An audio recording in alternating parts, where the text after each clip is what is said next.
Good afternoon. Thank you very much for having me to your meeting. It's a great privilege and a great honour, and I'm really quite excited to talk to you about some of the work that I've been doing. Thank you very much to Gerhard. Thank you as well to everybody for listening to me in English when your meeting is taking place in Estonian. I really appreciate that. So, my name is Wendy Ross. I'm a researcher at Kingston University in London, in the UK, and I research in cognitive psychology. I am a cognitive psychologist, and my main area of research is investigating how new thoughts come into being, what we would call creative cognition. I'm also the secretary of the Serendipity Society, which is a very welcoming society. We're really very keen for anybody that has an interest in serendipity, in accident, in sagacity. And really we're more of a network, and we intend to promote rigorous research. And we're also supporting researchers of serendipities of all sorts. And if any of you are interested in joining, please do write to me at the address at the end of the presentation.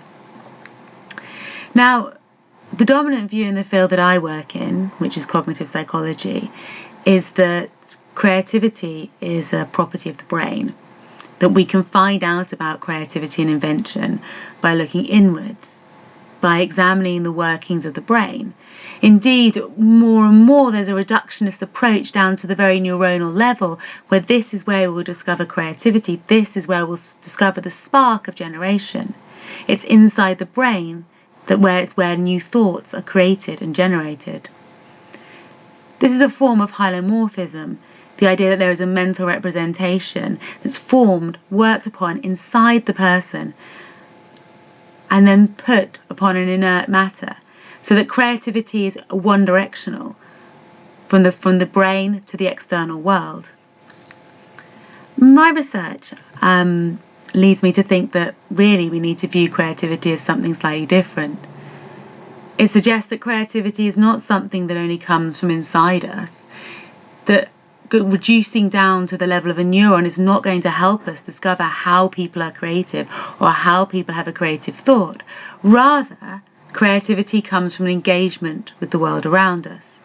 And in this I follow the work of theorists such as Lambros Malaforas, who talk about creative processes being constituted not by these internal computations over mental representations of an artist's materials, but rather through and by those materials, whether those materials are the potter's clay that Malaforas often writes about, or whether they're the bits of post-it notes that a writer uses and scatters all over their workplace, whether they're the materials of composition, the different instruments that will add their own tone and their own input into the musical work. Malaforas terms this thinging, and for him that is that things actively participate in human cognitive life. Sometimes, in other words, rather than us just poking the world and putting our own thoughts onto the world, sometimes the world pokes back. And indeed, this isn't a new thought. 20 years ago, Csikszentmihalyi charted the lifetime outputs of many creative people, and what he discovered was that when we ask creative persons what explains their success, one of the most frequent answers, perhaps the most frequent one, was that they were lucky. Being in the right place at the right time is an almost universal explanation. However, I am not talking here about luck in a life trajectory. I'm not talking here about accidents that lead to successful careers. I'm talking here about accidents at a lower level, accidents that actually lead to the generation of new creative thoughts, whether those thoughts then become actualized into a successful career or whether they're somehow lost or discarded. And there is much evidence from qualitative research that such accidents are important to creativity. So Vlad Glavinu and his colleagues looked across 5 creative domains and interviewed people about how they actually were creative. And what did they find? Well, designers suggested that their creative activity was a game of happy accidents. For artists, we couldn't just talk about this hylomorphic process. Instead, accidents also played a role in the process. They were artistically interesting to have. Objects have a certain agency. They often change the original plan. They're stronger than the creator. They impose their rules on the creative process. And other people have talked about these things. So Schönborn talks about the art studio as an archive, and she sees the final work as a hybrid of the artist and the physicalities of the collected. And she explains how the photos were seeking to be categorized in a different way. Anya Pinheiro describes an accident within her artistic studio, which led to a whole discovery about the morphology of the materials she was working with. Accident sparked innovation. Accident sparked creativity. But there is a problem with this. Luck is problematic in the case of creativity. All the research literature and popular understanding ascribes a sort of epistemic and character virtue to creativity. To be creative involves hard work. To be creative involves genius. To be creative involves personal attributes that go beyond the norm. So if creativity is considered a virtue, then it must not be overly dependent on chance. Robert Weisberg is particularly scathing of accidents in creativity. So he writes, let's say I'm a painter and one day I accidentally spill paint on a canvas, which leaves a stain on my partially finished work, making it unusable. Let us further assume I am visited by the director of a museum who sees my stained canvas, loves it, and purchases it for display in the museum. The painting is then discussed in art books, and other artists use my spilled work as the basis for innovations of their own. My piece of junk has thus become a part of the world of art. Was I creative in producing that painting? No. But Robert Weisberg mischaracterizes here how accidents work within the creative process. Nobody is talking about an accident as just happening on its own and generating something on its own. Rather, a sophisticated understanding of accidents and chance can see that they work together with the person, with the creator, to create something new. And Csikszentmihalyi, again, he writes about this. So when he talks about one of Vera Rubin's discoveries, he writes, as is the case with many discoveries, this one was not planned. Rubin was lucky to be among the first cohort of astronomers to have access to such clear spectral analysis of nearby galaxies. A few years earlier, the details would not have been visible. But she could use this luck only because she had been for years deeply involved with the small details of the movement of the stars. In other words, it is possible to have something unplanned, but also dependent on the characteristics of the person that observes it. In other words, it is possible for luck and a person's characteristics to combine so that neither one is responsible for the final invention or for the final part of creativity. Unfortunately, in English, at least, we have a word for this, and that word is serendipity. Serendipity is often characterized just as good fortune, but actually it's a far more complex concept than that. As Marc de Ronde writes, to equate serendipity to chance is to unravel but part of a far more promising plot. And as Samantha Copeland describes it, it lies at the intersection of chance and wisdom. It is truly relational. It describes the process of human agents and external environments converging to facilitate a new discovery, famously in the words of Walpole, who coined the phrase, a combination of accident and sagacity.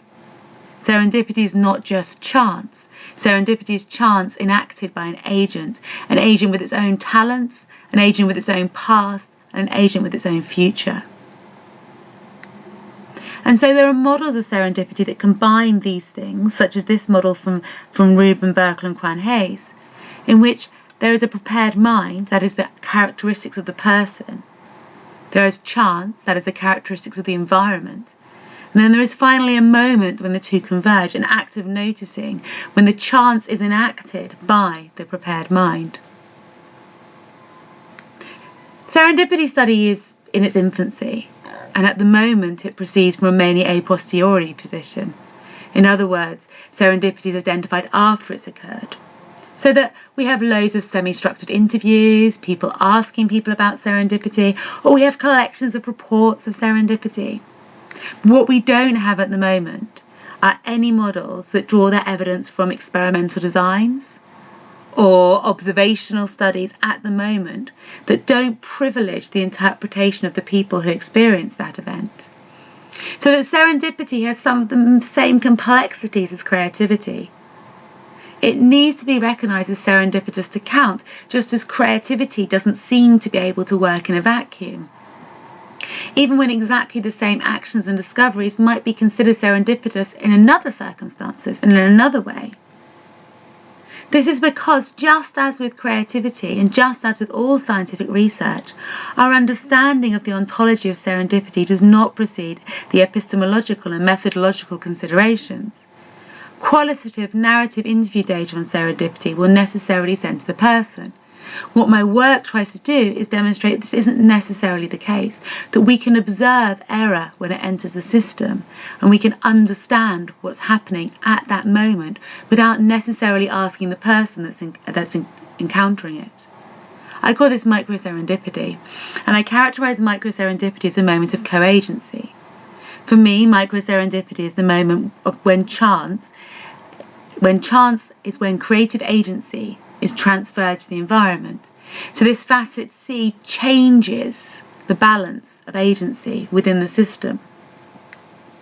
And what you then have is this emergent co-agency, where it's impossible to disentangle the prepared mind from the material agency, and the two things combine in the act of noticing.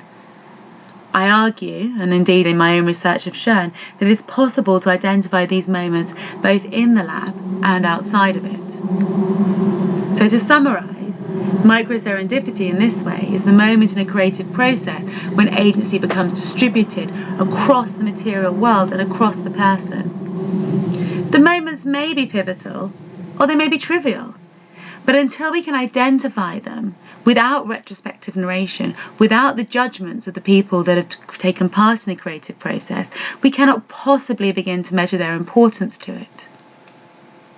Also, by positing a framework of serendipity in which human agency and material agency are relational, are combined, and both are necessary, it avoids the problems of intentionality that normally link to the ideas of error, luck, and accident in creativity. Instead, we posit an emergent state rather than just random chance. Why would we do this? Why would we look at error? Why would we look at accident when these things are infinitely complex? Well, I'm going to leave you with Stephen Macri and Angry Blandford's words on this. The answer is simple, because serendipity is an important part of our lives, but we do not understand it properly yet. We do not believe that the complex nature of the phenomenon should prevent us from gaining a better understanding of it. I'd like to thank you ever so much for listening. This is my email address. Do feel free to write to me with any questions that you may have. And this is our website address, where you can find out everything about our research that we're doing across creative cognition and serendipity. Thank you very much, and I hope you have a wonderful rest.